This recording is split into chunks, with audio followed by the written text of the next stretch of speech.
Hey guys, welcome back to Top 10 Nerd. I'm your host Kelly Pally, and today we're taking another look at shocking supervillain deaths. While we all know that death is sort of subjective in the world of comics, once again, thank you 1992 DC execs, totally killing it there, there's still been many a moment where a villain has been killed off in an unexpected or perplexing way. So without further ado, let's just jump in.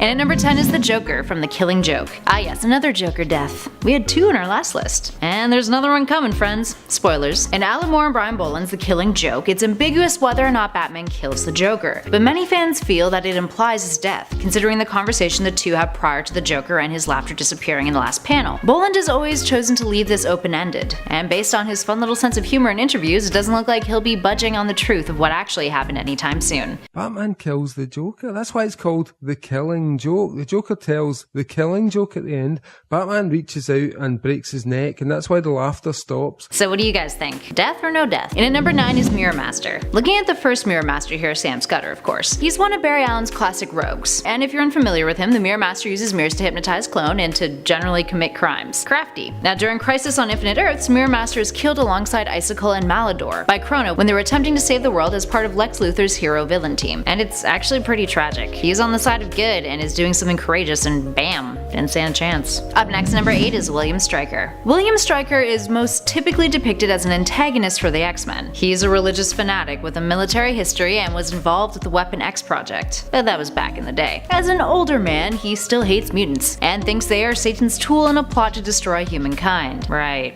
Yeah. In the Decimation story arc, Stryker rallies a mutant genocide, and is ultimately killed when Wolverine orders Archangel to kill him, and he does so by slicing him in half with his wings. And at number 7 is Red Skull from Old Man Logan. In the alternate universe of Old Man Logan, it's 50 years into the future, after all the superheroes have fallen. Evil has triumphed, and Red Skull is now the President of the United States. After Logan is gunned down by S.H.I.E.L.D. operatives and shoved into a body bag, he comes to in Red Skull's trophy room, where the two fight it out. Logan grabs hold of Captain America's shield and then decapitates the tyrant, then uses Iron Man's suit to get away before Red Skull's goons can catch him. All cause he just doesn't want to pop those claws. And at number 6 is the Joker from Batman Beyond: Return of the Joker. Okay, so now onto an actual clear-cut Joker death, and the last one on this list, I promise. In this one from the animated film, we get a flashback told by Barbara Gordon to Terry McGinnis, the new Batman. The Joker puts on a film for Bruce Wayne that documented his torture of Robin, that Robin being Tim Drake. After a heated conflict, Joker Jr., aka Tim Drake, shoots the Joker when faced with the option of having to shoot Batman. And it's really dramatic and kind of painful to watch. Also really good. And at number 5 is Kevin from Sin City. While some of you may not consider Kevin to be a supervillain, well, this channel is about comics, and sometimes it's nice to talk about villains who aren't necessarily super. So there you go. Anyway, in Sin City, Kevin is a cannibal serial killer who is also mute. He preys on prostitutes and occasionally acts as an assassin. In The Hard Goodbye, Marv ties tourniquets to his limbs, ties him to a tree, and then saws off his limbs and feeds him to his pet wolf, all while Kevin doesn't make a sound. And if the comic isn't enough for you, you can always watch the film and see Elijah Wood go through the same thing. And at number 4 is General Zod from Man of Steel, the film. Ah yes. What had briefly become one of my favorite reaction moments is now a number on this list. Let's just watch it a few times in all of its glory.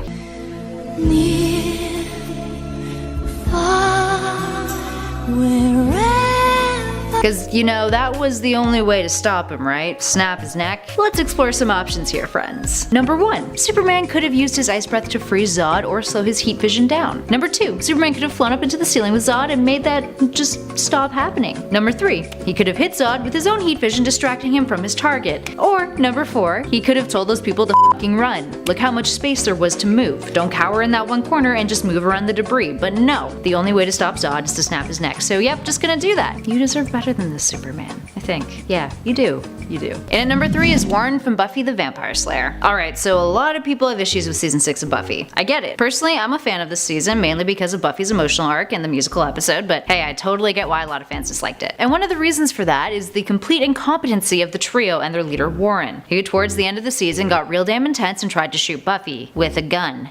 Which resulted in the bullet going stray and killing Tara. You monsters. Anyway, this results in Willow going dark and hunting down the man responsible for her beloved's death. And what does she do? She straight up flays him. Just full-blown flaying. Ramsay Bolton the bitch before the Boltons were even a thing. On television, that is. Was it a well-deserved death? I mean, Warren. But flaying? Damn, Willow, that's harsh. And at number 2 is Kilgrave, aka the Purple Man. So in Alias, the comic that follows Jessica Jones when she's operating under the name of Jewel, Kilgrave uses his mind control powers to force Jessica to live with him and do his bidding for months, eventually forcing her to attempt to kill Daredevil. She ends up becoming severely traumatized, gives up being a superhero, and becomes a PI. And when he tries to subdue her again, with the help of the Avengers, she imprisons him. Well, in the Netflix show, his defeat goes down a little differently. And spoiler alert, friends, you've been warned. He's abruptly killed in a standoff with Jessica when she overcomes his control over her and saves Trish. Portrayed by David Tennant, the character along with the show received critical praise, which quite frankly was well deserved. You guys should check it out if you haven't seen it. And if not, I am sorry, spoilers. And finally, in at number 1 is Blob. Oh, Ultimatum. You're a fun one, aren't you? So if you're unfamiliar with this gem of a story, Ultimatum is a 2009 series that acts as a closer to the Ultimate Universe. And it's basically just a domino effect of bad crap happening after Ultron kills Scarlet Witch, but it's actually Dr. Doom's fault and like everyone dies. Anyway, there's a moment in which Blob, a supervillain on the heftier side, hence the name, decides he's going to dabble in cannibalism and eats the Wasp, who was already out for the count at that point, but whatever, water under the bridge, I guess?